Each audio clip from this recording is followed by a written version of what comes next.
At 84, I finally understand what my father was trying to tell me. And the strange thing is, I had to live almost a whole lifetime before his quiet little sentences started making any sense.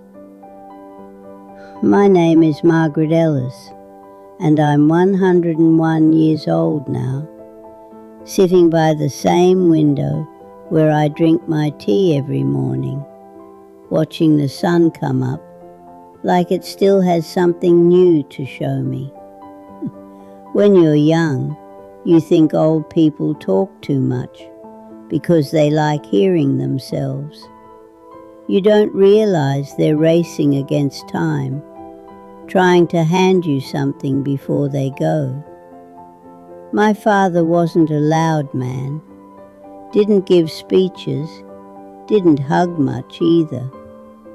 He worked with his hands, came home smelling of wood shavings and sweat, and spoke in short, simple sentences, like life could be explained in 5 words or less.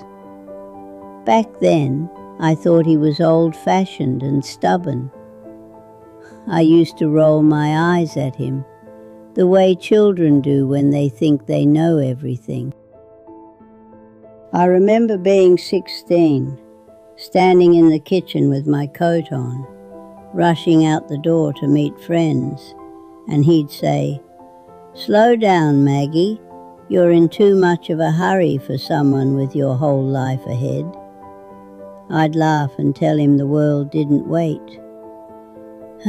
Turns out, the world always waits. It's people who don't. All my life he kept repeating the same small habits. Wake up early, eat simple food, walk whenever you can, keep your word, don't hold grudges, sit in the quiet sometimes. At the time it sounded boring. No big dreams, no fancy plans, just ordinary living. I thought success meant doing more, chasing more, being more. So I did. I married young, had 2 children, took every extra shift at the diner, tried to save every dollar. I ran myself tired trying to build a life that looked impressive from the outside. Bigger house, newer car, nicer dresses for church. I barely slept. I ate whatever was quick. I worried about everything. In my 30s, I was always sick. Headaches, back pain, a heart that beat too fast for no reason. The doctor told me it was stress. I told him I didn't have time to be stressed. Funny how the body keeps score even when you pretend it doesn't. My father would visit on Sundays. He'd sit at my little kitchen table sipping coffee, watching me rush around like the place was on fire. Before he left, he'd say, "Child, you're wearing your life out." I thought he was being dramatic. Then one winter when I was 42, he passed in his sleep. No warning, just gone. I remember standing at his funeral feeling angry at him for leaving, and angry at myself because I couldn't remember the last real conversation we had. All I could hear in my head were those same simple words he'd said my whole life. Slow down, eat right, walk, forgive, rest, be grateful. 6 plain things, nothing fancy, nothing you could sell in a magazine. I didn't change right away. Grief doesn't make you wise, it just makes you tired. But little by little, life forced me to listen.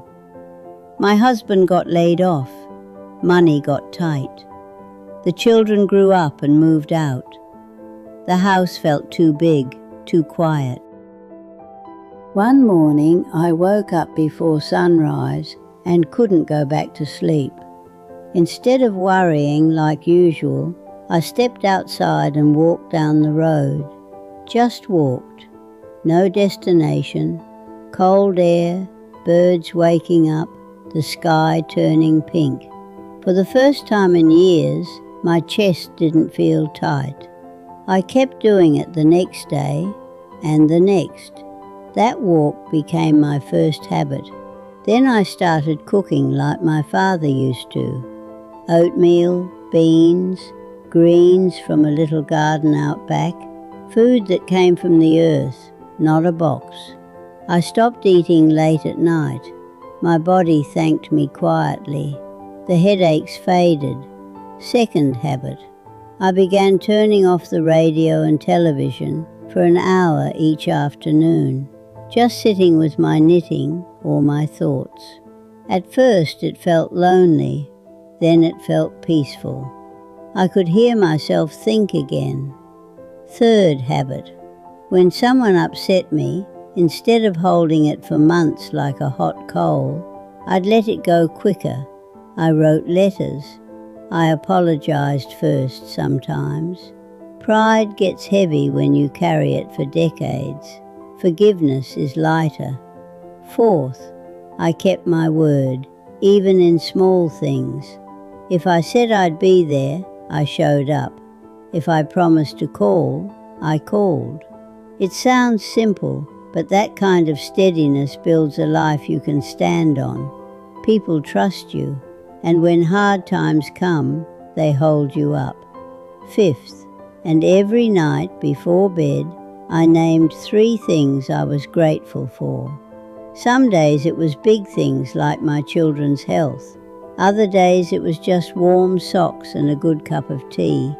It trained my eyes to look for what was still here instead of what was missing. Sixth, I didn't plan these habits like a grand system. I just slowly stepped into the life my father had quietly modeled all along. By the time I reached 84, something surprised me. Most of my friends were gone or very ill.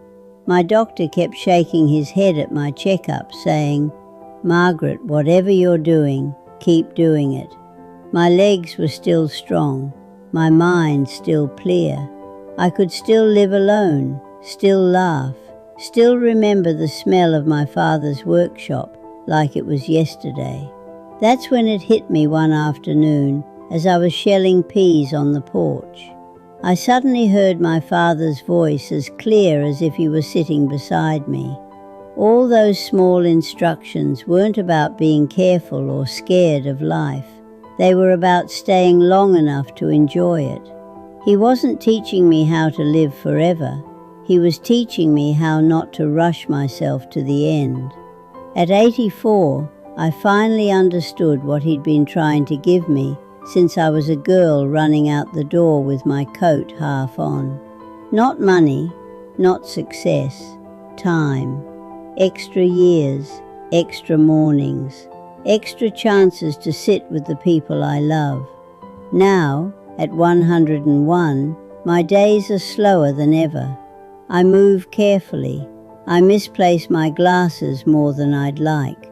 But I wake up each morning, make my tea, and watch the light come through the curtains. And I feel like I'm borrowing a little more time my father somehow saved for me.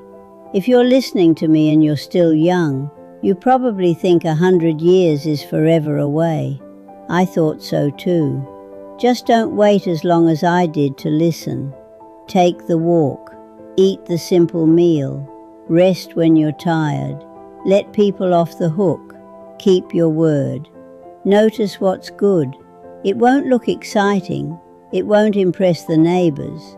But one day you'll look up like I did and realize you're still here, still breathing, still watching the sunrise, and you'll thank you to someone who tried to tell you all along.